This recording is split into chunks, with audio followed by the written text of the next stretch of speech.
So in celebration of Teacher Appreciation Week, we are having a variety of different teachers join us to talk about some of the things they're doing in their classrooms now, things they've experienced in the last couple of years, how they're keeping students engaged, just a wide variety of topics. Today's group, well, this is a very special group. These are second-year teachers, and in 2 years, they've experienced quite a lot if they've lived here in Pender County with hurricanes, multiple hurricanes now COVID-19, as well as other experiences. We want to kind of get a feel from them on how the early start of their career is going. And I am pleased today to be joined by four people who will talk about just that. Surf City Elementary's Amanda Allred, Heidi Trask High School's Bradley Reynolds, Topsail Elementary's Asia Blackman, and West Pender Middle's Sally Gore. Thank you all so much for being here. Thanks for having us. Thanks for having me, Alex. Thank you so much for having me. Hi, thanks so much for having me. So Ms. Blackman, you're a EC teacher over at Topsail Elementary School. That comes, with its own criteria, qualifications. How are you kind of adapting to things with that? And how's it been in these 2 years? Do you feel like you've been able to get into a rhythm at all, or does it still feel a little choppy at this point? Well, anyone in the EC world knows that it's really hard to be in a rhythm. Something always happens. You can have a perfect routine and plan and just a behavior will occur or just something crazy will happen. So I think I'm really flexible in the sense of like, even though I have a plan, I know I have to be flexible and know that something might happen. I never planned to be out of school like both these times for as long as we've been, but it's definitely been a challenge, but also a learning experience. And trying to keep the kids engaged online has definitely been one of those big challenges because our students aren't really used to technology as other students are. And like being an adaptive teacher, a lot of our teaching is very hands-on, one-on-one. So that has been definitely the biggest learning curve for this time around. About to say, what's been the biggest difference between the two? Obviously, we were without power for so long. Roads were washed out when Florence came through. Now, the world's normal. The internet works, the power works, but you still can't get together. What's the biggest difference? Are there any similarities, and how have you made those adjustments? Is there anything specific that you've done to keep the kids engaged? I think this time I've done a lot better with communication. I think during the hurricane, we were all just in a standstill and no one was really talking. I mean, I would check up on the kids, but there was no academic expectations during that time. And this time around, I really had to talk with the parents every single day and come up with a schedule and be able to communicate with the kids through Google Meet and just kind of keeping up with all the academics. And that's been the biggest difference, I feel like. So, Mr. Reynolds, obviously, you got into teaching, and I'm sure you had a mindset of what it was going to be like and what being in the classroom was going to look like. I'm guessing the first 2 years haven't quite been exactly what you thought they would be. How have you handled it with the hurricane last year and now this year with the virus? How have you handled it, and how have you been forced to kind of adapt the way you've approached learning? Yeah, so I just talked to my wife about this the other day, how I have not actually taught a whole entire year of school yet, which is pretty crazy because sometimes it can feel pretty long when you're in the middle of it. But yeah, I haven't made it all the way through. And both times have been like totally different situations. It's not like I like am using things that I did during Florence now because obviously we could go back to the school building. So this time really has been difficult because really my favorite part of teaching is actually interacting with the students, being there every day with them, just having fun in the classroom, learning about history. And now, it is literally like a literal wall is up and you can't talk to them every day and communicate. And really it's just over email and Google Classroom. So one thing that's been really cool is I've been using the Edpuzzle lately to do my direct instruction. That's been a super cool tool to use. And now kind of getting into the third or fourth week into it, since I'm only a second-year teacher, I've been trying to think, how can this help me in the future? So now I've been trying to use other videos that are done by the History Channel and pairing those along with my direct instruction, because I probably won't use a lot of the videos of me recording myself in the future, unless I do like a flipped classroom thing. But I'll probably I play a lot of videos from the History Channel, like short 5 or 10-minute videos, and so I've been putting a lot of questions along with those to be able to not just show the video in class, but now to assess what the students actually got out of the video. So I think this actually is gonna. It's kind of weird that it's happening now and it's hurting us and hurting teaching, but it's gonna actually improve my teaching in the future, which I'm kind of excited about.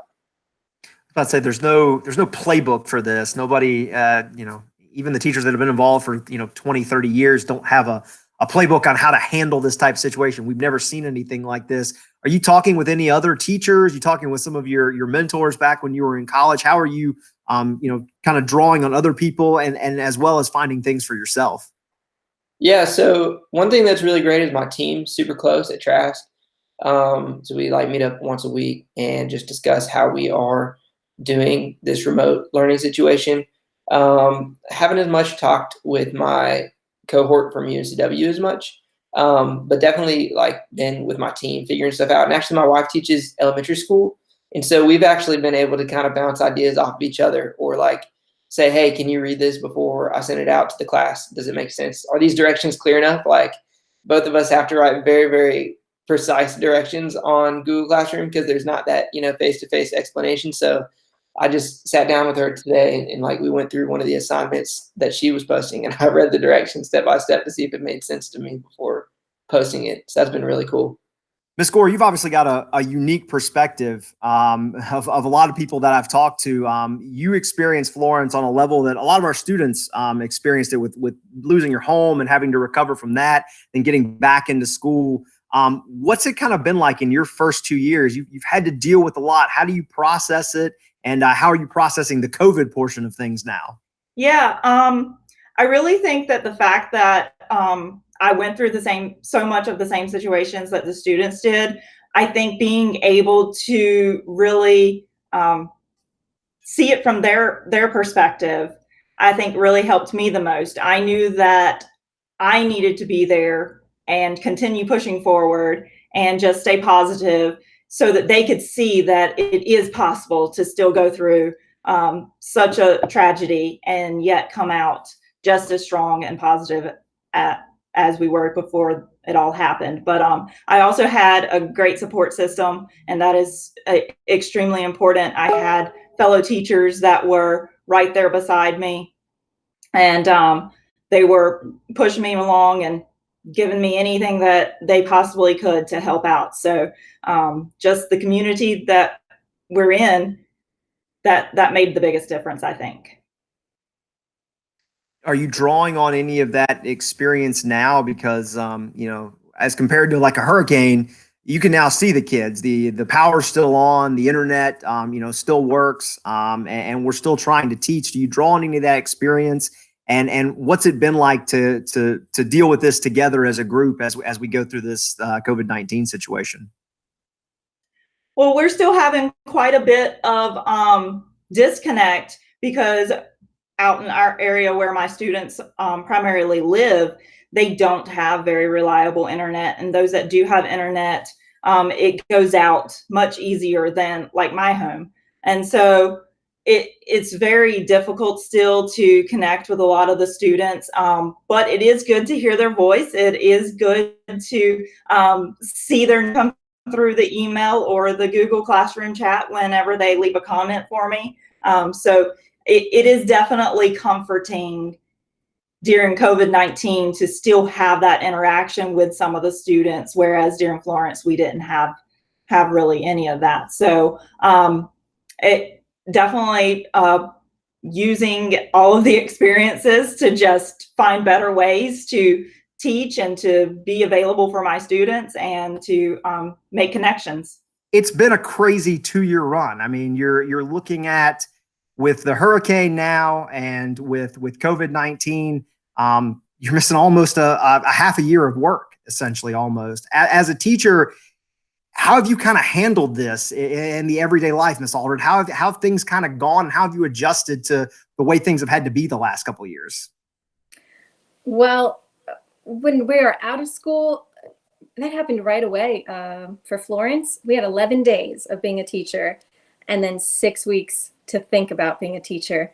And that time was tough, but it was a time to plan, which beforehand I didn't really know what I was doing going into year one. So that time to plan, but being away from the students was awful. But to plan what the year was going to look like was kind of a little gift to be more prepared for that first year. But then once I found my groove, I was really enjoying the routine and loving the second year of teaching.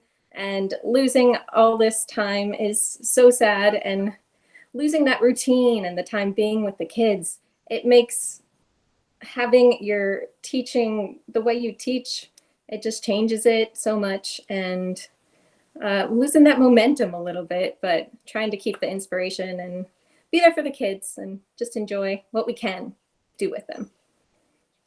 Has it changed your approach? I mean, obviously you're a music teacher. A lot of that, generally requires face-to-face, very hands-on. You want to show a child what to do musically. You've got to demonstrate that. Has it changed your approach to things? And how excited are you at the possibility of getting back into a classroom next year and hopefully having a normal year at some point? It has definitely changed my approach. I'm teaching a lot more about instruments and relating books to music, and it's a lot more of filming myself and then letting the kids watch it. I reached out to other music teacher friends to have them make videos about how they make music and shared that with the kids. So it's a different opportunity, but it's not the same as being in the classroom. And even on the Google Meets, we can't sing together. That doesn't really line up as much as we try to. So the not being able to actually make music together, no matter how great it is to hear them sing or for me to sing and they sing back on mute, it's just not the same. So I'm so looking forward to getting back in the classroom and getting back to concerts. Those are my favorite things. And that is the most off limits right now with large group gatherings. But when it is allowed again and safe again, that sense of community when we come together for holidays and Veterans Day and that spring concert, I just miss that a lot. And so looking forward to preparing, working hard, and putting those on again. Well, hey, we appreciate everything that you guys are doing for our students. We know this is a difficult time. Thank you all so much for being here today and sharing some of your insight. Well, thank you so much for having me. Thanks so much for taking the time to talk with us. Thank you so much. It's an honor. No problem. It was fun to be on the interview.